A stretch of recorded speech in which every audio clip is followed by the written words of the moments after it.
Now you can share now, sir. Okay.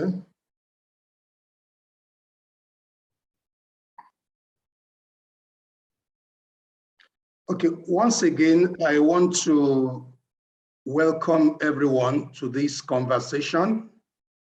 Once again, my name is Dr. Lukman Raimi. So I'm the facilitator and resource person for today's knowledge sharing and the academic conversation. The discussion is going to follow this particular order: learning outcomes, self-introduction, conceptual clarification, why we write and what to write, where to publish, benefit of writing for notable publishers, personal attributes for writing and publishing, professional attributes for writing and publishing, place of mentoring in writing and publishing, research networks, writing and publishing. What's the correlation, impact of writing and publishing? And finally, barriers to writing and publishing.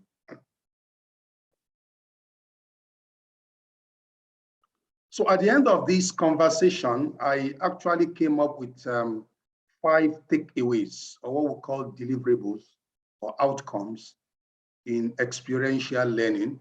So at the end of this particular knowledge sharing, we expected to learn the why, what, and where of writing and publishing. So the 3 W's of publishing, we're expected to take that home. Secondly, it is expected that all participants will imbibe the personal attributes needed to write and publish with notable academic publishers. And thirdly, you are expected to know the professional attributes. There are personal attributes and there are professional attributes. Both must be deployed in academic publishing. Then fourthly, for every good things in life, there are barriers or obstacles. So what are those barriers that constitute nuisance to writing and publishing? And finally, we are expected to acquire, more knowledge, skills, and abilities in writing and, of course, publishing. So briefly, this is who I am. I've actually been in the polytechnic sector in Nigeria for 19 years. So I'm very, very young in university system. I taught in American University of Nigeria for 3.5 years before I moved down to Brunei Darussalam. So based on the topic that I've been assigned to do justice to, there is need to do what is called conceptual clarification. In that particular topic, we saw the word guide. Guide, within the context of this particular conversation, is a person or an object that leads or directs somebody to the right path. So we need guide as academics. And I'm very, very happy I have so many senior academics here who shed more light on what we are discussing. So when you say prominent author, based on this conversation, it means an author who stands out in terms of number of books, quality of publication, growing citation, and societal impact. That's a prominent author. It is not just to publish 200,000 books in the polytechnic or university system, you sell everything, you make money and you build house. No, that is not a prominent author. That's commercialization of publishing. Editor, within the context of our discourse, is a person that determines the final decision with regards to acceptance and rejection of books and articles. So I've been an editor, a number of journals, and I sit on the board of more than 7 prominent academic journals. Then notable academic publisher, we are talking about internationally recognized publisher, not roadside publisher.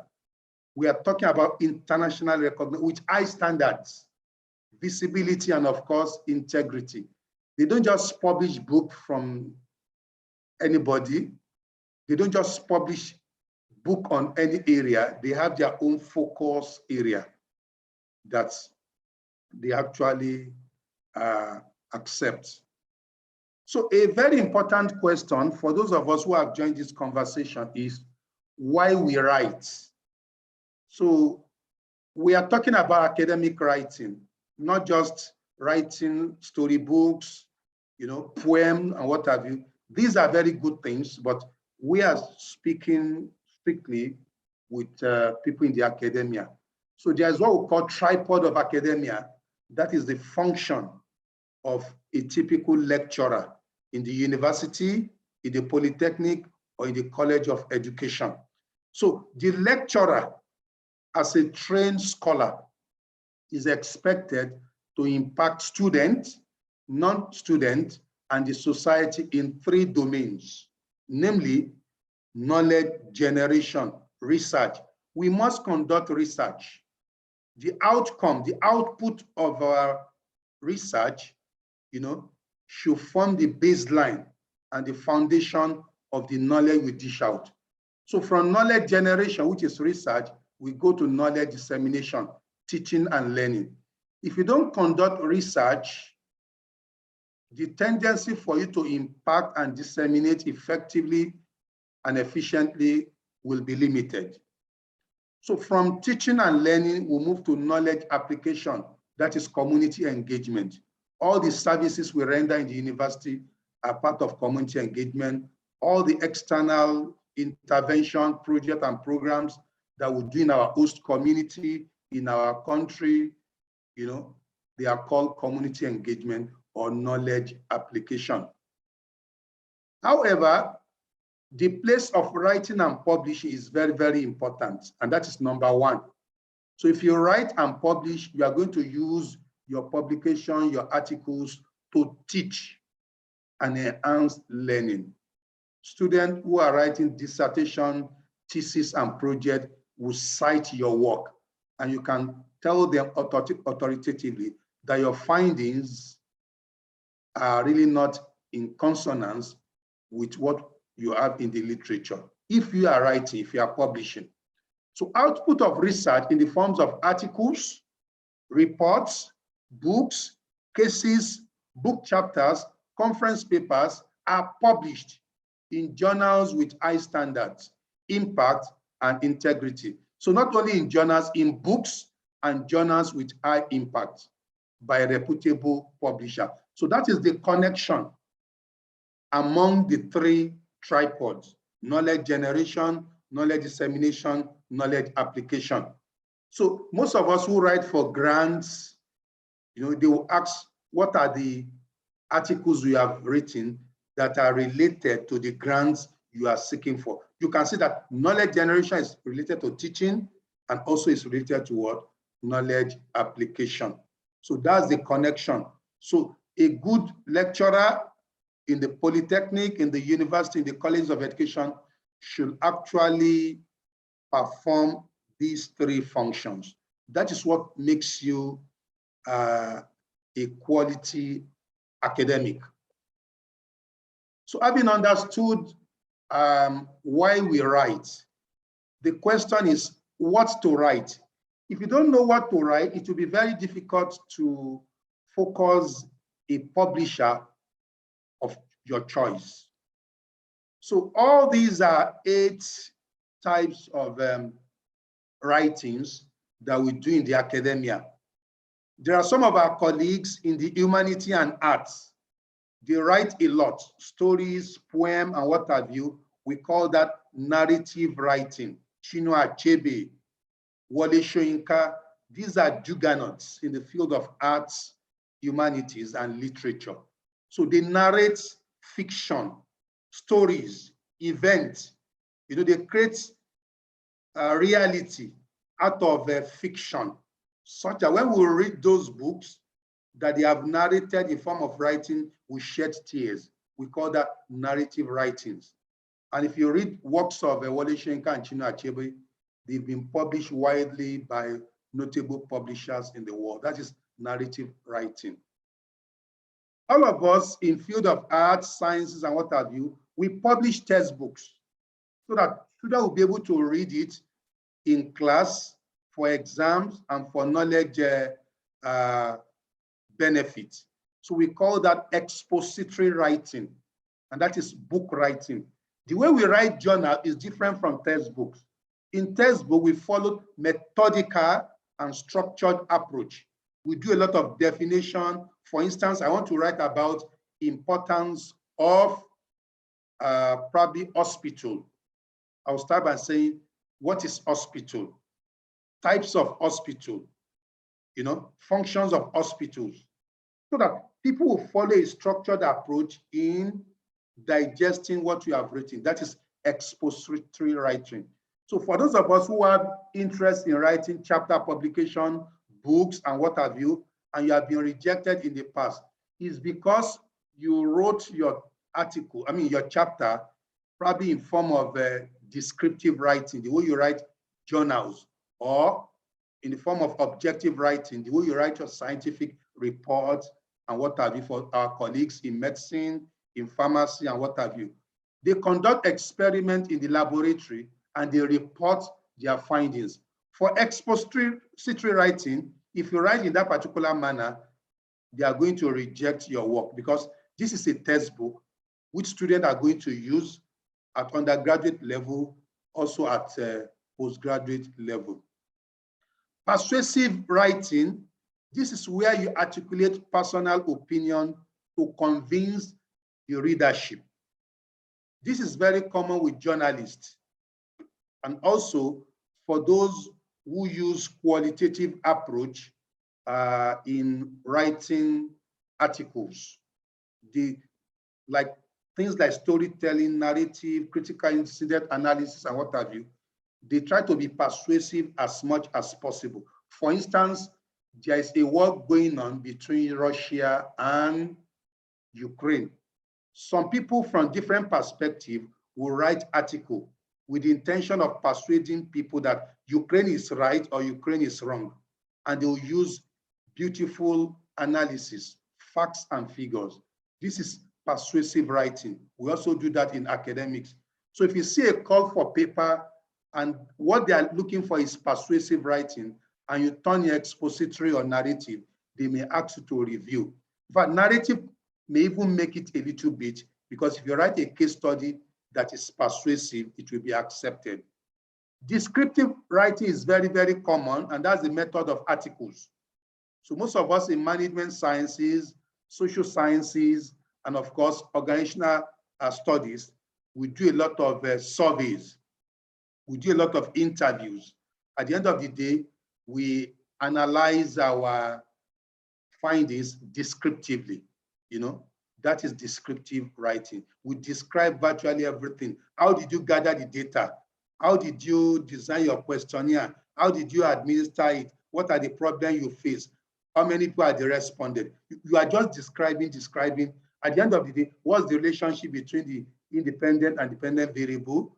You know, are this relationship moderated or mediated by any particular variable? You continue to describe.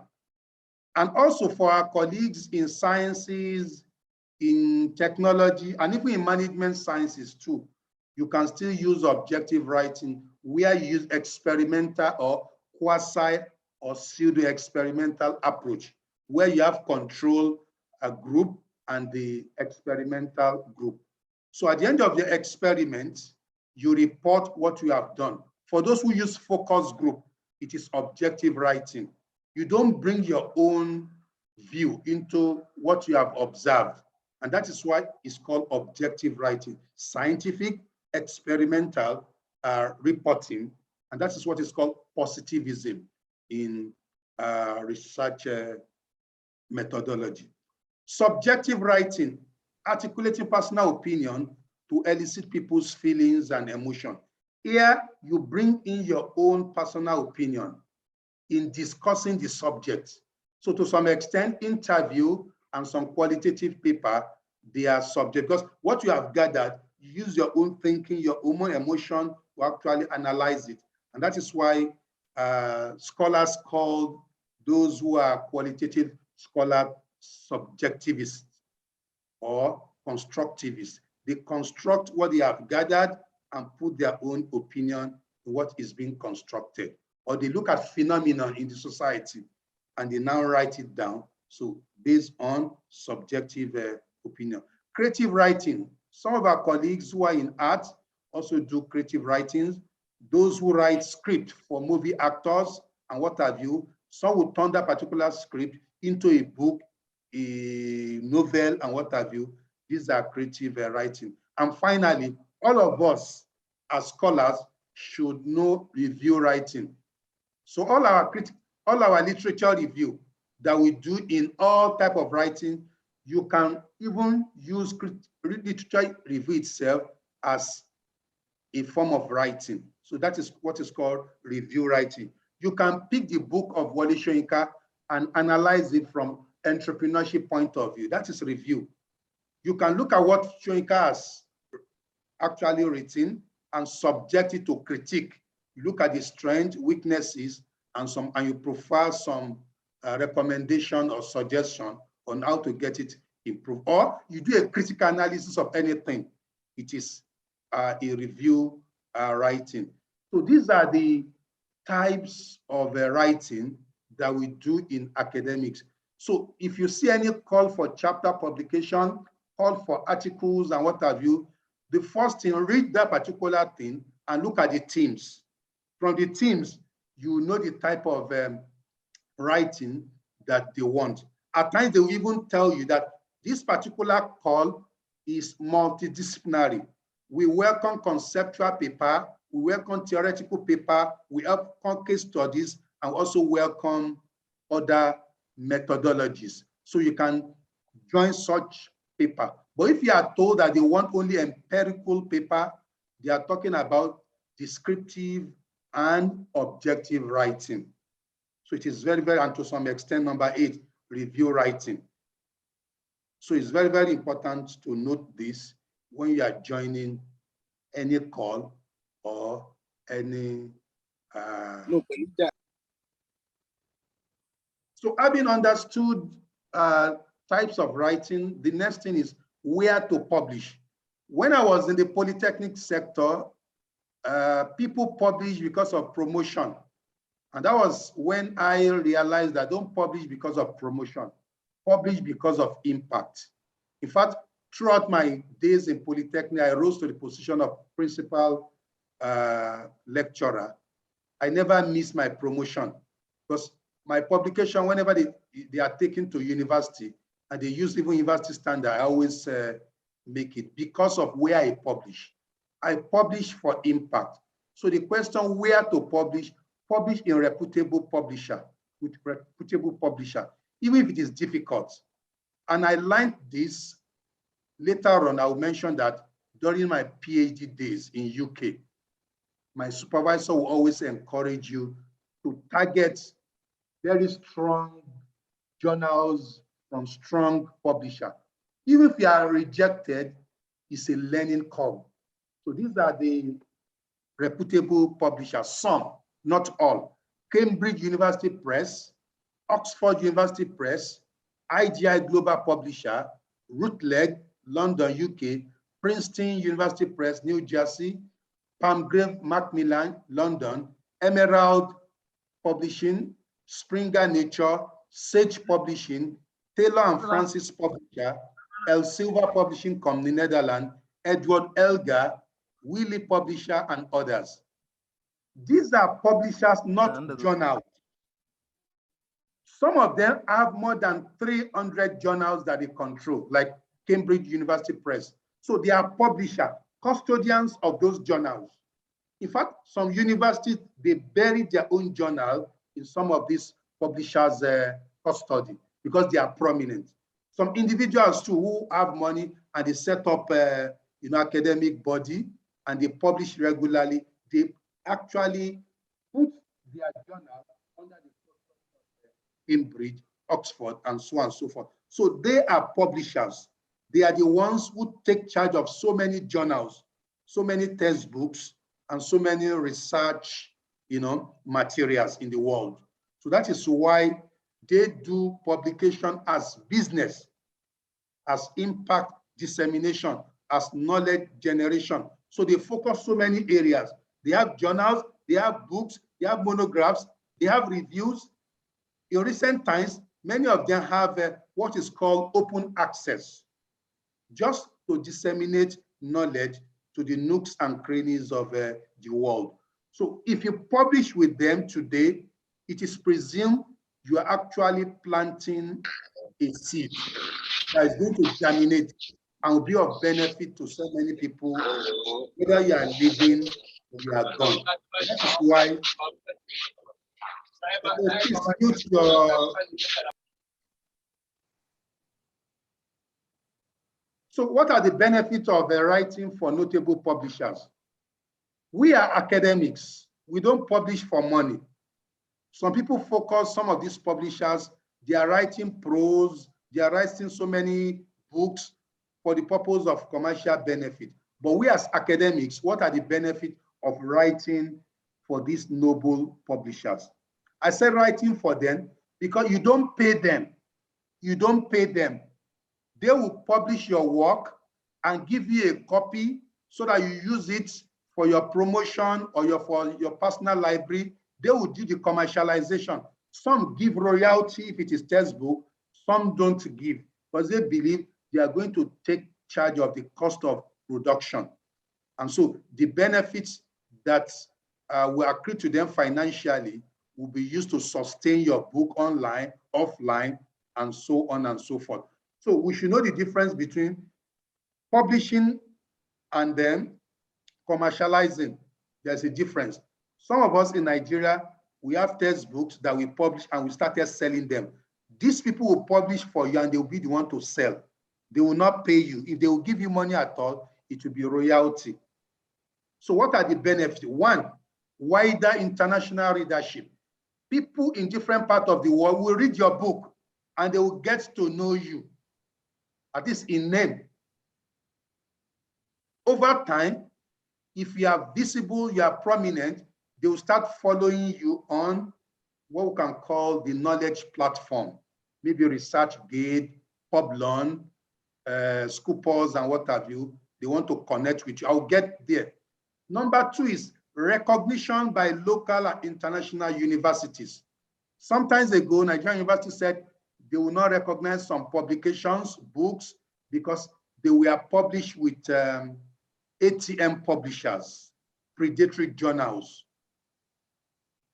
publishers who are not really recognized. So if you publish with notable publisher, you get the benefit of recognition locally in Nigeria, in Malaysia, in Brunei, wherever you are, and internationally too. Because libraries in UK and US, they buy these books. So their student, undergraduate and postgrad, they will get to read it and will see some of the information, some of the ideas, some of the opinions you have actually documented in books. So that is the second reason. The third reason is rated higher for academic promotion. If you publish with these people and you submit this for publication, for promotion, I've tried so many adverts. The recent one I tried before leaving Nigeria was professorial position in University of Lagos. We were 24 and 22 were cut away. I was the second person, external and one internal. Because of COVID, it was not done. Full professorial position.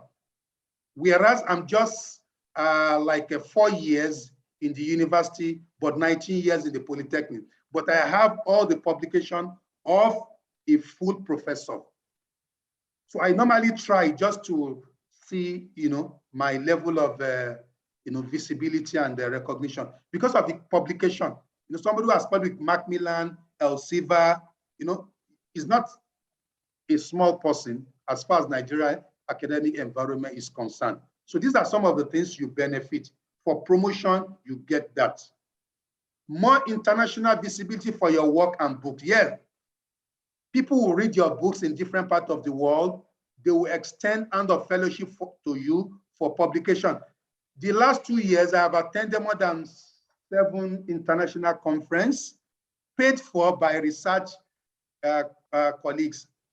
I've never met them. We met on ResearchGate, but we collaborated, we wrote books, and then they will pay for the conference, while 2-3 persons will deliver. So, and we have authored more than 10 books through that particular benefit. It's because of visibility of publishing with these people.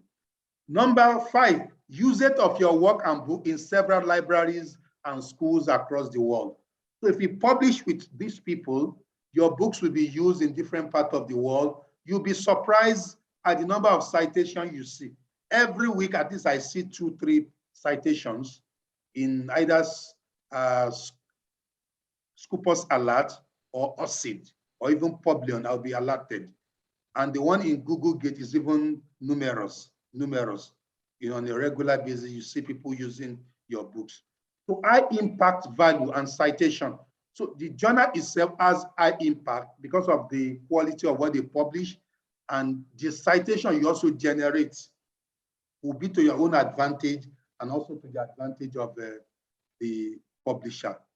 Then there is prospect of being invited to serve as reviewers and editors. Some of us believe that Sage is too difficult, to publish in. Elsevier is too difficult. Interestingly, some of them, I got invitation for reviewership before publishing in them because of some of my work. I've been reviewing for even Sage Journal of Ethics and some of these leading journals, and few of them I serve as an editor. In recent times, Springer Nature called me to be a guest editor of a book that will be concluded this year called Medical Entrepreneurship. These are things you get. These are things you get, courtesy of where you write, where you publish. And for Nigerian authors who want to publish with Springer in recent times, I'm actually their underground reviewer. I will review the proposal. If it's okay, I will tell them. If it's not okay, I will tell them. In return, they will ask me to pick any book that I want, and I will pick. One is on the way now. This is to tell you some of the benefits. It's not always money, but visibility, recognition, certificate, and so on and so forth. Call for academic collaboration. I've explained that.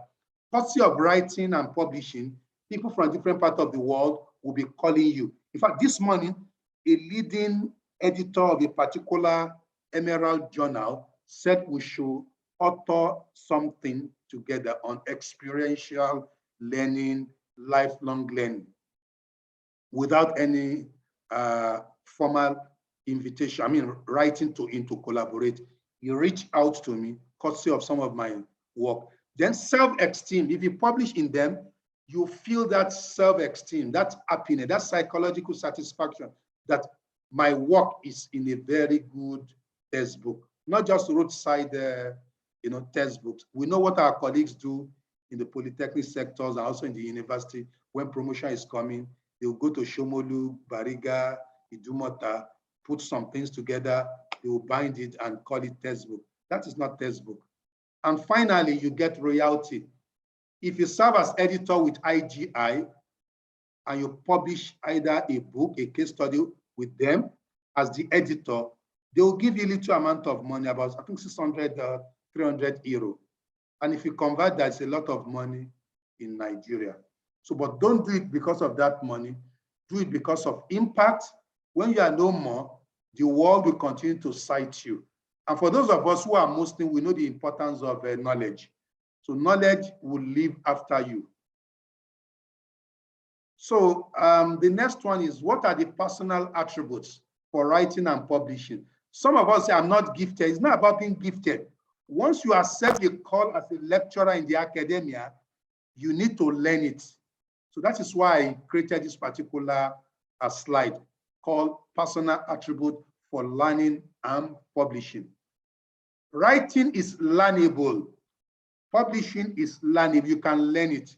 And that's why in the academia, you learn from professors, associate professors, through research collaboration and what have you, through attending Viva research panel and what have you. So you are grooming yourself to actually acquire some of these attributes if you don't have them. Number one, view publishing as a pleasure, not a pressure. So some of us, promotion is coming, I'll be due for promotion next year, start running LTAs. No. Before promotion, just write. Look at the internet, Google, call for publication. In my field, the trendy area now is digital entrepreneurship, space tourism entrepreneurship. I've published a case with Case Center UK. It's on the way. It's called Space Tourism Entrepreneurship. I'm not a space tourism expert, but the people in that particular area, they have brought AI, artificial intelligence, robotics, and space technology into entrepreneurship. So it's my responsibility to read about it and develop a case so that my students will know what is going on and they will be able to develop business model around space tourism entrepreneurship. So don't view it as pressure, but what? A pleasure. Number two, learn the art of publishing. Publishing is learnable. It's an art that you can learn, like carpentry, by riding on the shoulders of giants, supervisors, and mentors. It helped me personally. So who are the giants? There are some people, they know how to edit, they know how to proofread. When you write, let them proofread for you, to fill the gap, dot the I's, cross the T's for you. These are giants. Your supervisors too, if you are undergoing probably a PhD program, tap as much as possible from them. Let them put a lot of red in your writings so that you learn critical analysis, you learn paraphrasing, and so many other things from them. Then there are some people, we call them mentors. We have so many professors here. These are mentors. These are knowledge custodians in the university. If you are a lecturer one, learn from them the art of publishing. They will tell you the language. We don't write like journalists. Some of us, we write like journalists. You just send your paper back to you that you have made sweeping statement without in-test citation. Because journalists just write anything, whether fact or fiction. And they will not tell us where they picked that particular thing from. Some will quote, who owns that particular quote. In academics, you learn this from the giant supervisors and their mentors. 3, belong to diverse research network. Don't be an island, but rather behave like, disciples of either prophet of God or disciples of philosophers. They learn from their, godfathers. It helps a lot. And that's the power of network. Join a network. If there is none, create in your own university, create in your own college of education. You meet periodically during break. People gossip a lot. Whereas in UK, I learned that while eating lunch in the afternoon, they will develop a topic on what is going on, economic implication of Russia and Ukraine war. And they will assign you, do the literature review, you do the questionnaire. We are going to meet in 2 weeks' time. That is what they do, the research network. They meet periodically to respond to call for publication or topical issues. It helps for personal development because you learn from peers. Learn the publishing system. If you want to publish in Sage, go to Sage website, read about that particular journal. What is the focus? What do they want? Who are the editorial board? Check for some of their works. Look at how they write their own abstract. Emerald Publication has a different template for writing abstract. No matter how intelligent, brilliant you are, if you write without following that particular pattern, they will return it, either full rejection or partial rejection. So learn the system. What exactly do they want? You know, and you write based on what they want. How many words? You need to do all this. We call that publishing system. Then the ethics. Part of the ethics is what style of referencing do they use? Some are flexible, Harvard and APA, but some are rigid, only APA. And beyond APA and Harvard, you have MLA. So you must know their research ethics. Some, if you quote verbatim, they want you to put the author, the year, and the page. But some, just the author, the year alone. So all these are ethics of the publication. So they are very, very important. And finally, develop unique writing styles. You need to know yourself and the way you write, and improve your language and expression. And there are so many ways of doing that. After you finish writing, don't just submit. Give to somebody who is very good in editing to do the editing for you, somebody who is in English language to do it for you, or you can subscribe. I subscribe to a particular website called AJE, American Journal Experts. Once you put it there, it's going to do all the editing, grammatical, what have you, with track changes. So you can accept or reject. At times, a perfect letter that I feel is perfect, I'll just put it there. I'll see more than 15 or 20 corrections. And these are standard, websites, and the technology is driven by artificial intelligence and, ICT. So the correct spelling, the correct style, is it English, is it America, everything will be done for you. This is a personal attribute you need to acquire. It's not professional. You need to acquire it to be a notable publisher. Notable relative, that is better than others, they meet the minimum standard of your university. That's notable. So what are the professional attributes? Number one, as a professional, you need to aim high and target high impact journal and books. And that is what universities want now. They don't just want you to publish anywhere in predatory journal. They want high impact journals and books. And I've given you a list of publishers, notable publishers, reputable publishers. They have so many journals in different fields of knowledge. So as an academy, you must aim high. 2, learn the art of publishing. This time around, from professional angle, the topic, how do you frame topic? It's not personal attribute, it's professional. Topic has its own methodology. Some will tell you the words should not be more than 17, 15, depending on journal. The abstract has its own format, depending on the journal you want to publish in. Then the formats too. Some will tell you after abstract, the next one is introduction. After introduction, methods and material. So you know, not methods and material, is approach and method. You need to know their format. If you give the format of Emerald to Cambridge, there's likelihood for your publication to be rejected. Then the language.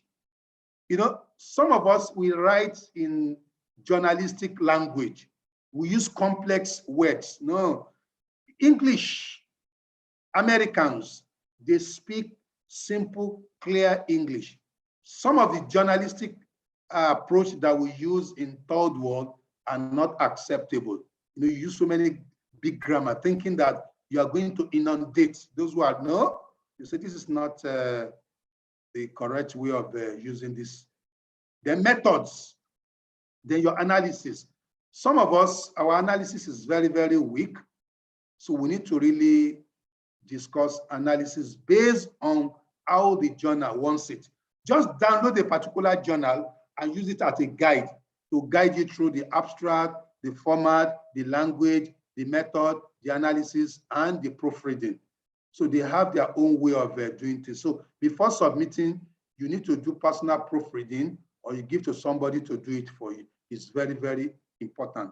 And I put it as professional because we need to learn proofreading too, because as we publish, they will appoint us as reviewers and editors. So some of these skills that we have learned in our own paper, we need to actually inculcate in other people's paper. If you are not good in proofreading, if you are given a paper to review, how will you proofread? And you are not an editor, but there's minimum level of professionalism you are expected to actually deploy into papers sent to you. 3, write on new thematic and knotty issues and problems. Some of us, we just reinvent the wheel, impact of productivity on employee, impact of motivation on employee productivity. Yes, this area has been researched, has been over-researched. You need to put something new, maybe a moderator, maybe a mediator, or maybe you need to write it in a way that is knotty and, problematic, so that when people see it, they will really fall in love with that particular topic. Effect of ASU strike on something. Frame in a way that will be very, very catchy and attractive. So people who want to read your paper and they want to accept it. Make your manuscript worthy for publication. Good paper depends on rich ideas and hard work. So this is another professional thing you need to learn. You need to make your manuscript worthy for publication. In fact, if you see some paper at times, that is why one of the ethics of reviewership and editorship is that the paper will not have the name of the person on it.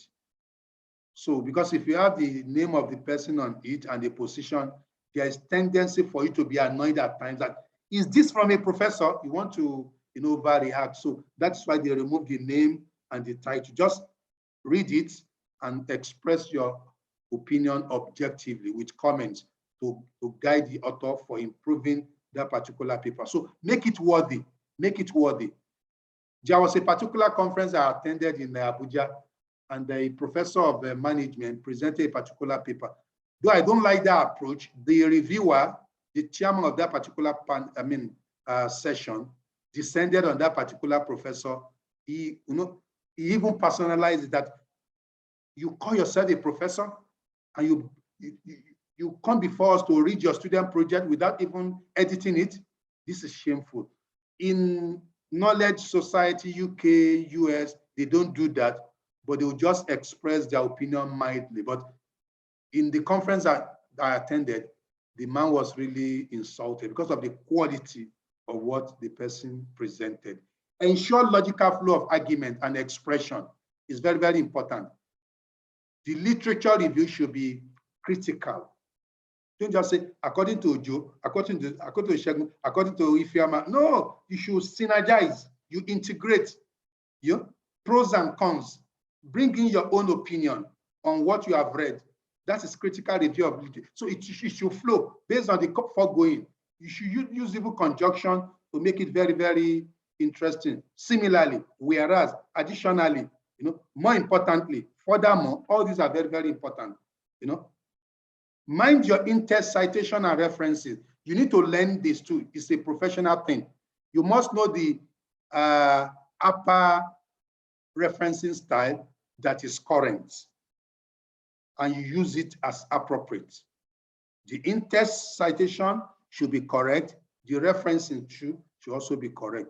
Then, if you also want to imbibe this professional attribute, accept some of these things that some of us we turn away.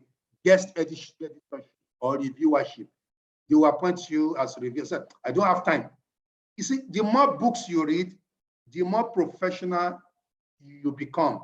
You become the custodians of the knowledge, and your paraphrasing ability, your reading ability, your grammar ability, paying attention to details, all this will be enhanced. So we call that KSA of writing and publishing. And finally, join editorial board of your university. If you do that, some things that you think you know, you realize that you don't know anything, so you learn. And some things that you feel is correct, by the time you start reading books, you will unlearn. And also, you even relearn so many things. The world has moved, the world has moved. Beyond most of the things we are used to, the world has actually moved. There are so many software that will do so many things for you easily without much stress. So these are the professional attributes that you require if you want to be a publisher. Then the place of mentoring in writing. All great scholars of the world, including Albert Einstein, they all have mentors. You need mentors, and you can pick your mentors from your supervisor. But from my personal experience, the best mentor is yourself. If you are not self-motivated, nobody can mentor you. So the first mentoring should come from you. Develop that interest. I want to learn. I want to write. I want to publish. I want my grammar to improve. You know, I want to ride on the shoulder of giants. That is mentoring, personal. The next one is attend training. I attend a lot of webinars, using my personal money, institutional money, just to learn so many things. You learn a lot. Statistical tools, analysis, so many things, including publishing. You need to do that too. Then guidance from supervisor. Don't see your supervisor as being overbearing on you, as being problematic. No, you are actually learning. The internal examiner too, they are also very good. Some of us are internal examiner. We don't go to them after our PhD. Professor Crowder, this man was my internal examiner during my PhD days, as far back as 2012. We still maintain contact. I've published more than 5 papers under his tutelage. He's the head of is the editor of Social Responsibility Journal. That is B-rank journal in Scoopers. So whenever there is a call, he's going to send it to me. If I have time, I will join. I have a paper with him currently, what is called Isolation and Globalization. Isolation and Globalization. It took about 3 years, but it's in the print now. That's my internal supervisor. I didn't leave him. The one beside him was my supervisor for PhD, Ashok. Ashok is an Indian, he's a workaholic, very amiable. I published 8 papers in my PhD before Viva under his tutelage. 8 papers before Viva under this man's tutelage. So that is the power of, you know, this was my second supervisor, Professor Yekini. She's now in SWAS, Professor of Finance in SWAS. SWAS is a great university. And in training too. Hello, please don't turn this training seminar to a nuisance. Mute your mic. Mute your mic. This is Professor Adeleke.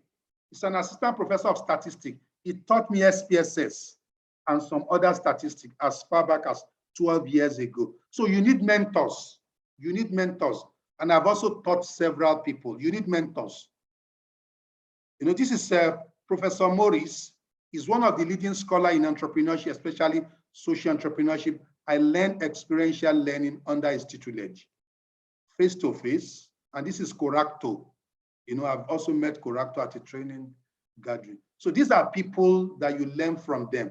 You know, methodology of entrepreneurship, how to get published. You know, Coracto shared his experience. Coracto wrote a book, a manuscript. It was disgraced. He took his book, you know, refined it, and gave it to another publisher. And that particular book was celebrated in US. So the publisher that rejected him came knocking later on. And Coracto also disgraced that particular person. He narrated this one-on-one to me. It's not as if I read in books. Research network is very, very powerful. Don't localize your writing and publishing to Nigeria or to Saudi Arabia. Have research collaborators in different parts of the world. For me, I have collaborators in India, in Canada, in UK, in Brunei, in Lebanon, in Saudi Arabia, in China, in Albania, in Romania. Some of the people here, I've never met them. We met on ResearchGate, and we have done more than 10 works. You know, Professor Aisa Egalitina, Associate Professor of Economics in Albania, we have never met. In fact, he wrote the foreword to my book that is coming out very soon, which is Blue Economy. Blue Economy. imperative of blue economy on entrepreneurship. He wrote the foreword and we have published together. So this is the power of networking and several of them. So what is collaboration? Collaboration is multiplication. If 4 persons on this particular platform collaborate, the implication is that instead of having 1 paper, we can have 4 paper. 3 will contribute to my own paper. 3 other people contribute to another person's paper. At the end of the day, we can have 4 papers instead of 1. Collaboration simply means divide the task and multiply the success. That is collaboration. I'm not talking about the collaboration we do in Nigeria, where someone will write the book, every other person will put their name. No. Collaboration that I'm talking about is dividing the task, the responsibility, and multiply the success. What we do, we create a topic, or somebody has a topic based on the conference about to be held in his own institution. The person will share with us, then we'll look at the topic. Usually, I'm an expert in writing abstracts. I will write a very good abstract. I know I have that, core competence. I'm also very good in designing instruments. If it is primary data, I will design a very powerful instrument for you, and I will validate it. So others will also contribute. Those who are good in statistics, they will do the analysis. There's those who are good in writing the report. Some are very good in writing the report, the creativity. At the end of the day, you generate a very strong paper. So that's the collaboration I'm talking about, not free riders, where somebody will write and others say, please put my name, put my name. I'm your brother. Yeah? I'm your brother in the church. No, I'm not saying it shouldn't help, but that is not the definition of collaboration at the international arena. It is the mission of art. And who is this?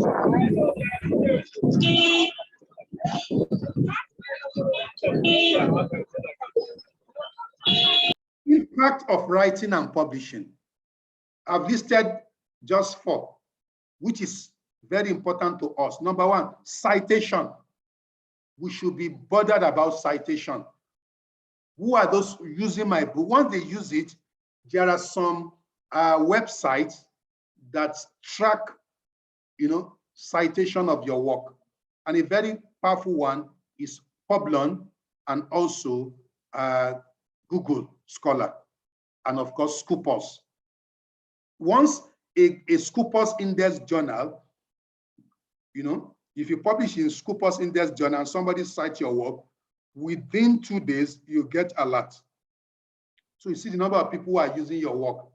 It gives you that psychological satisfaction that people are reading my work. And in Islam, if people read your work, you get a lot of benefit. And in the world of knowledge too, in a secular society, if people read your work, it shows you're having impact. H index, this quantify author scientific impact and research output and productivity. So after some time, if you take your Scopus or your Google Scholar, you will see the index that has been ascribed to you. Some 4, some 5. The more citation you generate, the more quality books you publish and is cited, the higher will be your H index.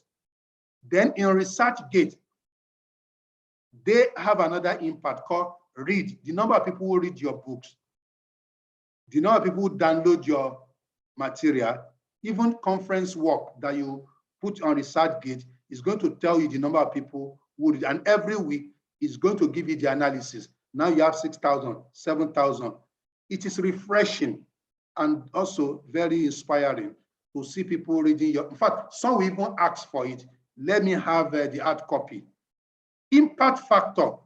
The publisher will also benefit from impact factor because over time, the number of citation and the number of material published by that particular publisher is going to be quantified and assessed. And that is the impact factor of that particular journal. You are the contributor of that particular impact factor. The journal is just benefiting from it. I refuse to put monetary impact and what have you. The video we watched before the start of this particular knowledge sharing is talking about the financial impact of writing and publishing. That's for people who write for commercial purposes, novels and what have you.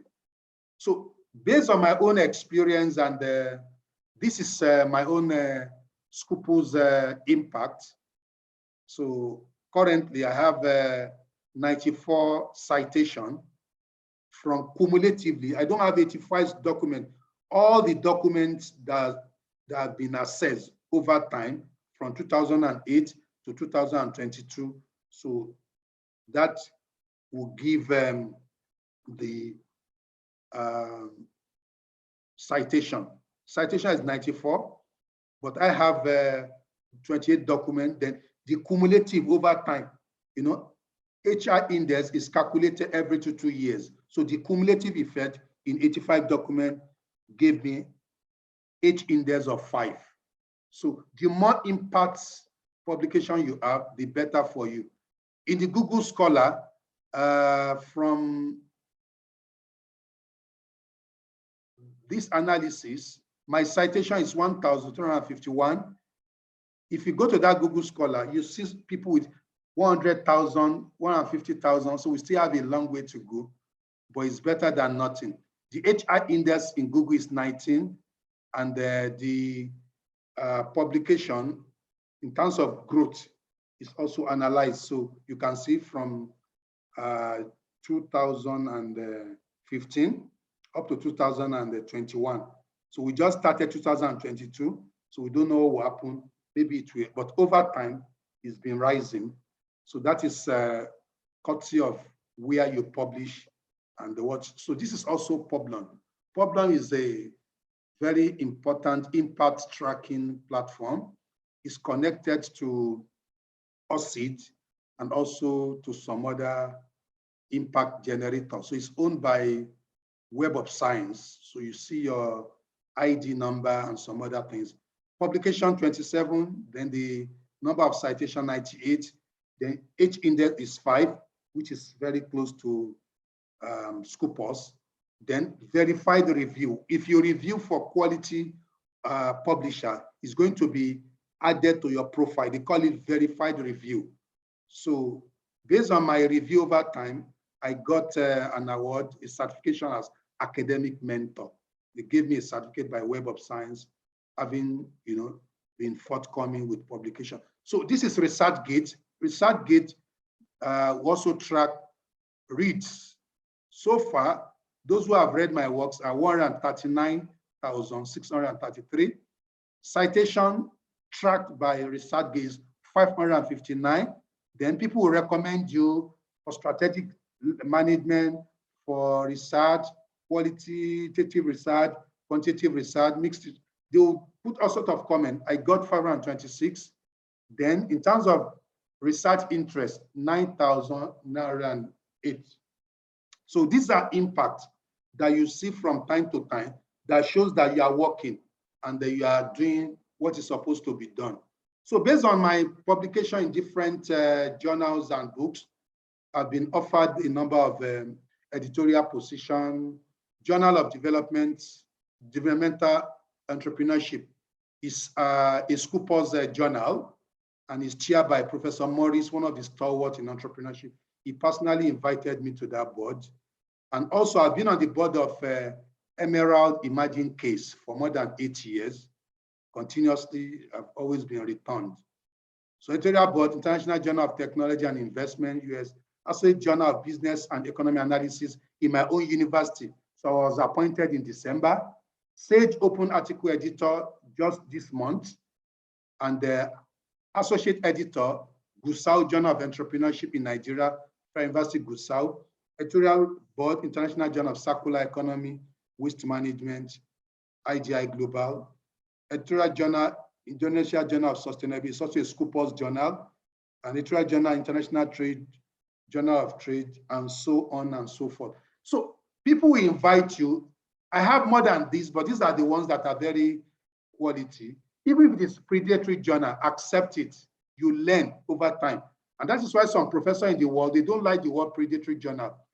That encourage them, even if you don't want to put your quality paper there, put some things there, because students use them for literature review. they have their own impact.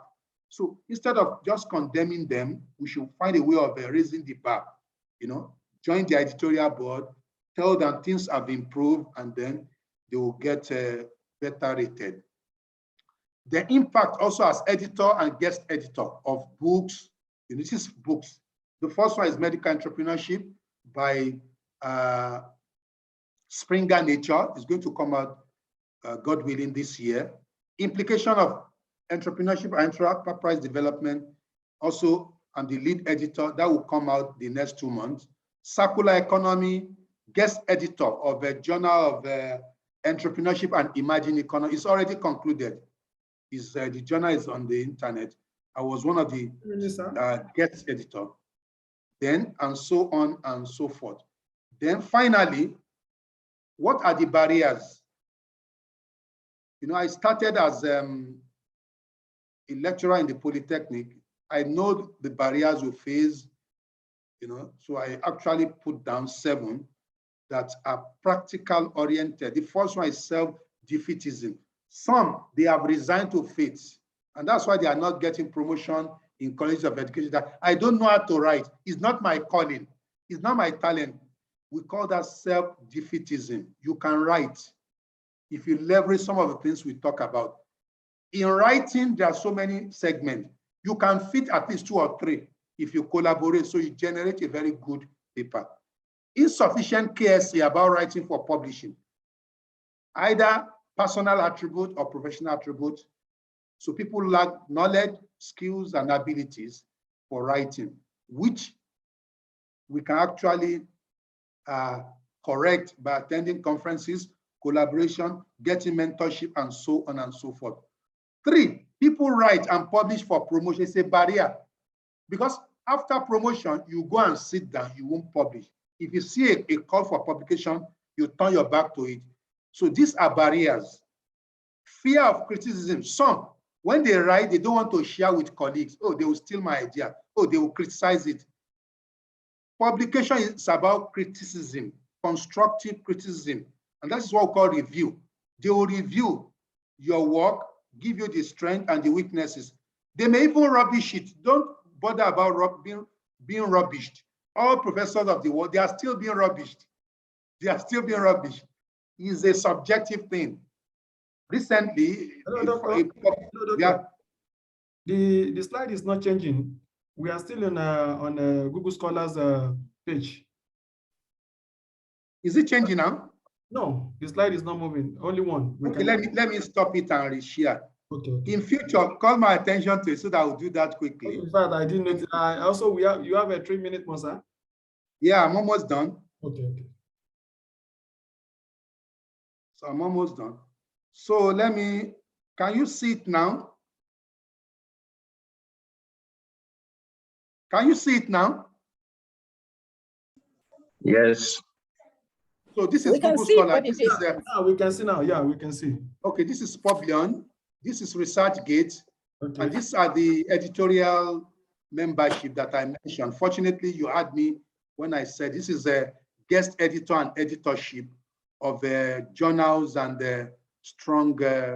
So these are the barriers which I started discussing, and that will be the end of So poor motivation from employers. Universities too don't provide enabling environment for people to publish. When I was in Polytechnic sector, because I was rugged, that was why I published. At times I have 6 lectures, 6 modules, 5 modules. So if you have 4 or 5 modules, you won't have time to publish. So many students, so many scripts. I've taught a class of 200, not cumulatively. One 200, another one 200, another 100. So if you have so many things to do, there's no way you'll be productive in publishing. Then self-image too. Some believe I'm too old. I'm an old man. Publication is for you small boys. Go and publish and put my name there. No, that is not a good idea. And finally, writing and publishing are learnable skills. You can learn it. So the boxing legend, Muhammad Ali, started, from the scratch. And today, we know his contribution is late, but the impact is indelible in the world of wrestling. So he said, if my mind can conceive it and my heart can believe it, then I can achieve it. So writing and publishing is learnable, is doable, is something that everyone should enjoy with pleasure. So I thank you for your rapt attention. Bye, everyone. Thank you so much, sir. We really enjoy your wonderful presentation. We have been receiving a lot of accolades, and we have been receiving a lot of commendation. So we thank you so much for sharing your knowledge. We also congratulate you for the feat, for the words, for your achievements so far. Like I said earlier, we don't just bring anyone to our seminar. We bring someone who is fit for the topic. And we are very, very much delighted that you have done justice to the topic. Even in summary, you have delivered so much well, sir. We really appreciate it. In summary, you mentioned the learning act of publishing. We must learn the act of publishing, especially the young scholars, young academia. We have a lot to learn, a lot to learn. And then we should publish in well-known journal. One of the implications is if you don't publish in a well-known journal, your paper will not be cited well. You will not receive much citation because the journal is not known. Yes, I have this experience. We have a journal. We publish in a journal where we receive 29 citations within a year. So that means, and then there's a journal where we publish since 2013. We only received 30 citations since 2013. So we can compare. So if you publish in a well-known journal, then you are sure of receiving not only citation, recognition, and jobs. Examiner, where you are going to cash a lot of dollars. People don't know. They think they just publish, they just get citation. Citation actually fetch you money. Because when you are invited as examiner from Australia, from all around the world, actually be sure you are going to receive dollar. Yes. Yeah, you're right. Yeah, you are going to receive money. People who, I am an examiner for Swiss Business School for the last 3 years. yes. And they give good money. Yes, yeah, this is the secret. People think they just publish. It's not just publish. You are receiving money because, and there's no way they can track you, they can know you. They will know you through your publication. Sometimes they will go and copy your topic. They will put it in your email to email you. So if you don't publish in a well-known journal, then it's like you are not doing justice to yourself because you are depriving yourself of so many benefits in academics. So he emphasized this. Also, we should pay attention to details when we want to publish. He also mentioned this. One of the things that the journals use to determine someone who pay attention to details is instruction for authors. If your references, you don't follow references, your paper is not well formatted before you send it to them, they just reject it. They tag you as someone who doesn't pay attention to details. It's one of the things they use. Also, he also emphasized the review and proofreading. We should participate in review. Yes, I try to do this because once you do more, once you participate in review, you update your knowledge. Yes, personally, I do about 10 review, 15 review in a year for journals, different journals. The reason is, in that field, you come across so many things in that field, the more you review. So let us actually do this. When they send to us, don't let us say we don't have time. Yeah, we just do the review, then we return it to them. And he also emphasizes collaboration. Collaboration, if you don't collaborate, it amazes me. Sometimes I receive a journal from paper from Africa. Sometimes I see some paper from Africa or some people, some are around the world. I see they just put only one author. I'm always surprised. Is this the only person in that university? So you do that person on the faculty, you don't have any collaborator. I'm always surprised when we have only one person in a paper, in a journal, in a paper published. So we have to do collaboration. So this is very important. And lastly, he mentioned the issue of the predatory journals. Actually, predatory journals has been is relative to some universities. It's relative. Like some of our universities in Malaysia, they have some of the top universities in Malaysia, like where I graduated from, UPM. They don't reckon with predatory journal again because the target is being biased by this bill. So some of the professors, they actually ignore predatory journals. They publish in those journals Because why will you have big journals in a predatory? So it is relative. So if you can publish your few, maybe not your strong research, just try some of them. You can get more citations, and these are the points that I will, the summary I will give the presentation. Thank you, sir. We really appreciate your presentation. Please kindly help us to fill the evaluation form. We have the Google form here. Kindly help us to fill it. It is what we use as a part of the evaluation for our to improve our seminar and workshop. Please, we appreciate your feedback. Kindly help us to fill it out. It will just take you just 2 minutes to just click. You don't need to write so much in the Google form. So now we are going to open for questions, or a kind of if we have comments, because we have about 15-20 minutes more to round off this session. So we welcome question. You can go to the reaction where you can raise your hands. You can raise your hands, or you can actually, if you want to write it, you can write it in the chat box. Also, you can say it verbally. I can see Associate Professor from Associate Professor. I can't. I have to check the name. Sorry, sir. Sorry, ma'am. So we thank you. So please, ma'am. Okay.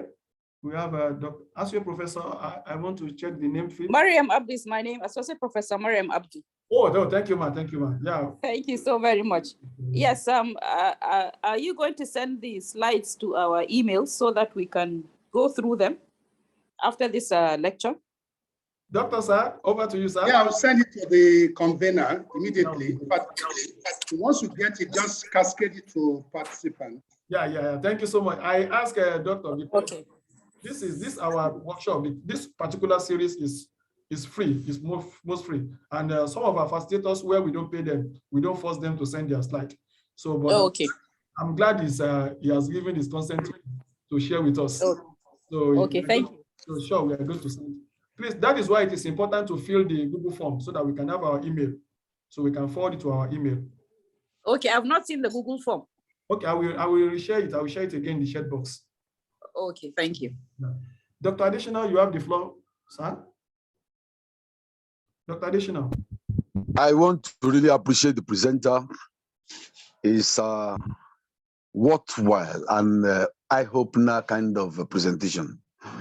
I really appreciate the aspects of the 21st century skills that was emphasized as regards the collaboration. But looking at the world of today, especially Nigerian context, many researchers are too egocentric and self-centered. Some research institutions too, especially academic institutions, they de-emphasize. They do not appreciate people working together because of the ideology of when individual rights, others will just say, help me add my name and add my name to it. But the 21st century skill is emphasizing collaboration. How can we change the opinion or this preconception of the institutions, especially academic institutions, as the front at collaboration, encouraging individual authorship? How can we do this to de-emphasize individual work for collaborative work? Okay. I really appreciate this very important question.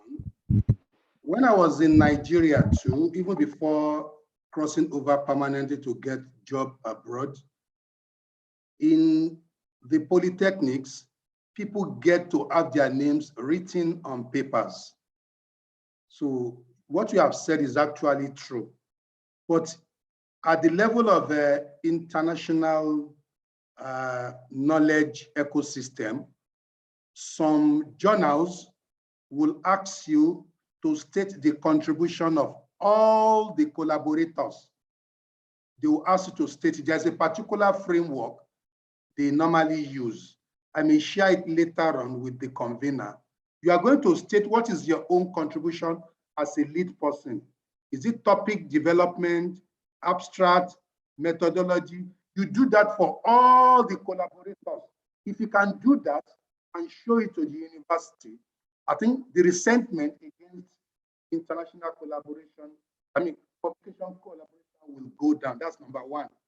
Then secondly, as academics, through ASU and other union, we need to organize seminar on the trend, for multidisciplinary collaboration, interdisciplinary collaboration, and departmental collaboration for research. It makes it more robust. For instance, Dr. Adeleke is in Unilag.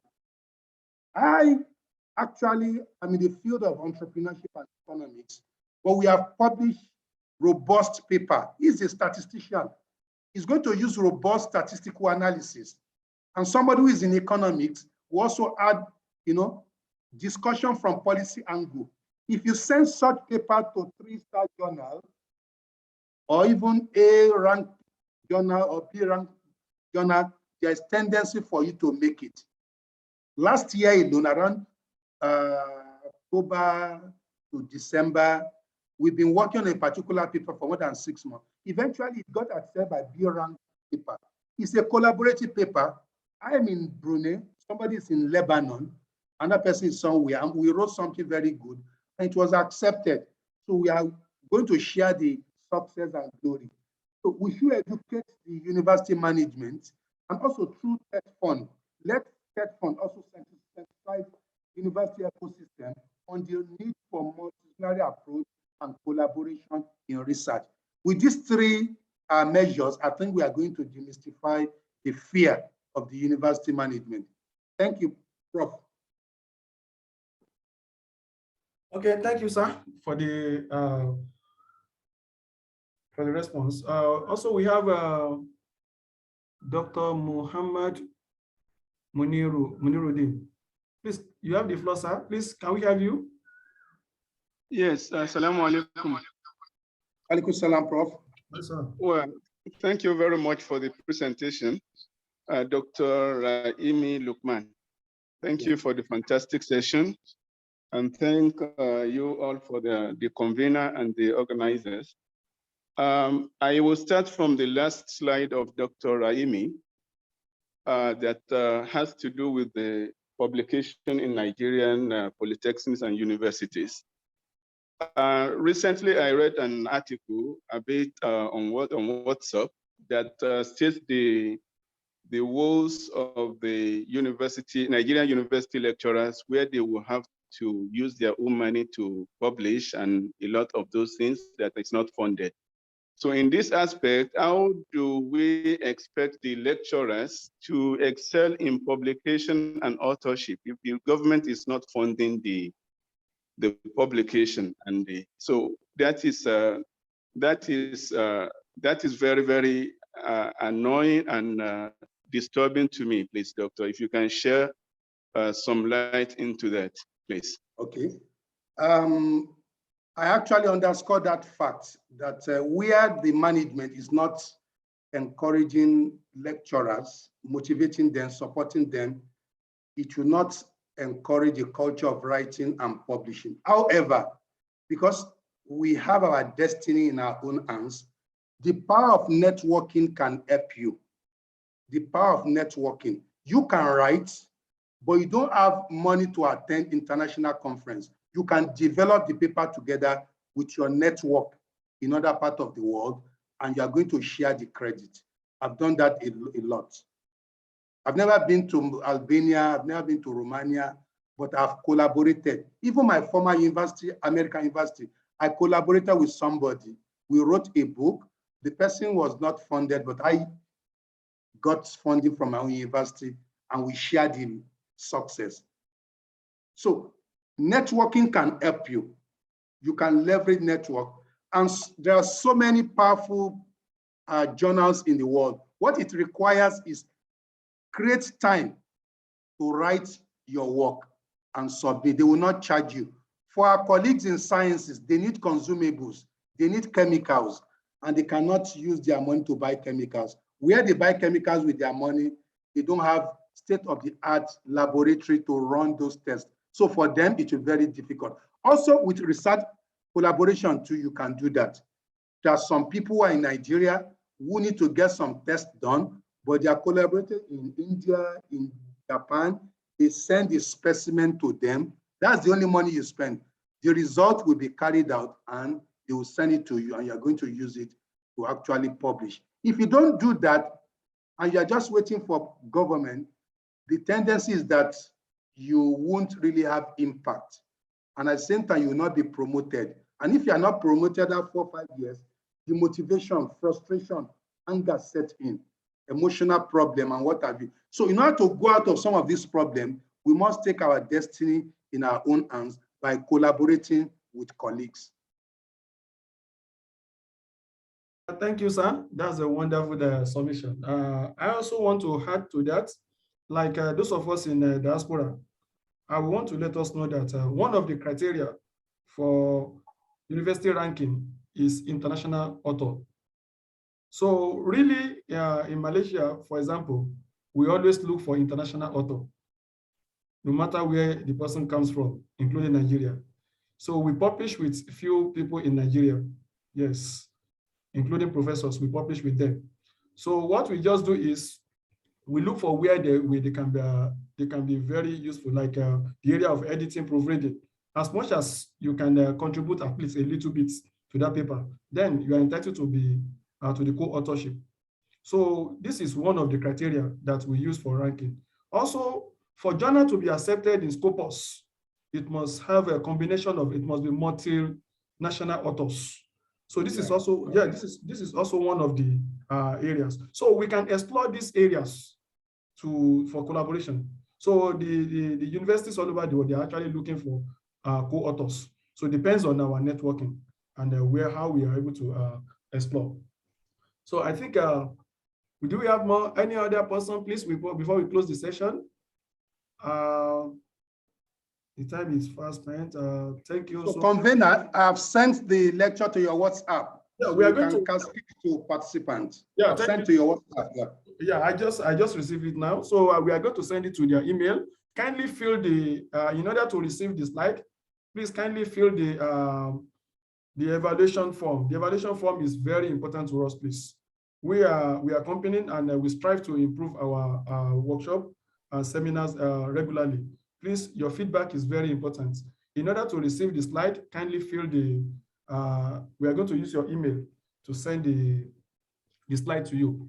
So, and those who have indicated their interest to receive certificates for this session, certificate and the recording, kindly pay to our account. This is, like I said, we don't have so much from this because we know situation in Nigeria.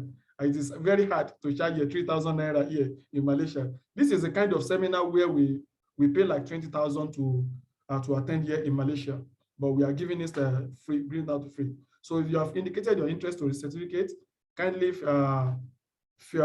pay to our account. We are going to send certificates and then the recording of this seminar to you, just to support us for the Google's the Zoom subscription and other relevant expenses.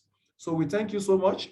Once again, I would like to appreciate the presence of our professors from Nigeria. I've seen a few of them, and also our doctoral scholars in various universities in Nigeria. We recognize your attendance.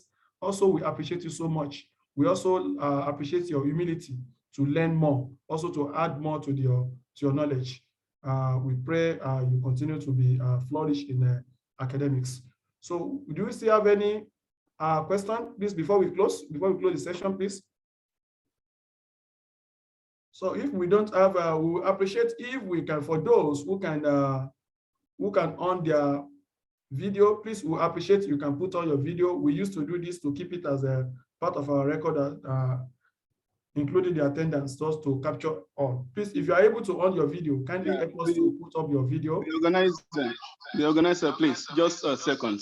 Yeah. Yeah, I attended yesterday night. Okay. And someone did comment and requested that the meeting room be I kind of made to mute the attendance on entrance in order to avoid disturbances and all sorts. I think we experienced the same today. So please, maybe in the next ones, when you are setting the meetings, please set it that everyone that enters are muted automatically. Thank you so much, sir. We Just also, that. we also appreciate your coming today. Actually, we always do this. In fact, we mute all. You know, we are dealing with technology. We don't know how some people actually bypass the mute, and it's quite possible. But I understand. this is I the understand that. this is the situation we are facing. We always, because we have been using this Zoom now for more than a year. Though. We do this, but you know, I don't know how some people, they find it difficult. You can seek expert opinion. Yeah. Okay. We I do. know it's actually the setting. It's the setting. If you set the setting right, they can't beat it. Give it to expert to help you check. Okay, so we are going to do that. We are going to explore more. We are going to ask our experts to give us more tips to handle the situation. We appreciate your comments. Is this part of the feedback we really appreciate? Please, we appreciate your feedback, and we always use it to improve our service and our workshop. Thank you so much, sir. I can see someone raising hands here. Okay. So if there's no question, no comments, please kindly fill out the feedback form. We will appreciate this to improve it, both the speaker, also the organizer. So thank you so much. Like I mentioned last time, this is a well-registered organization with the Corporate Affairs Commission. So once you see certificate from RON, you'll be sure that we are backed up by the law. It's not just a pedestrian organization. So please, thank you so much. We hope to see you in our next series of Mr. Muhammad Sanusi Ibrahim. So we hope to see you in our subsequent seminar and workshop. Thank you so much. We wish you all the best. Please, we are going to take kindly put up your video. We are going to take the picture very shortly.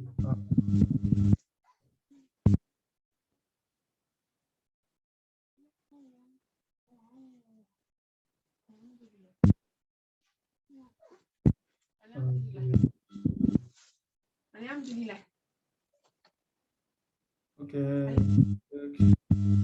Alhamdulillah. Okay, thank you so much.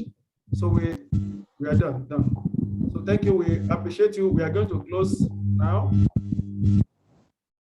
So thank you. We wish everyone all the best. I will see you next time. Thank you. Bye.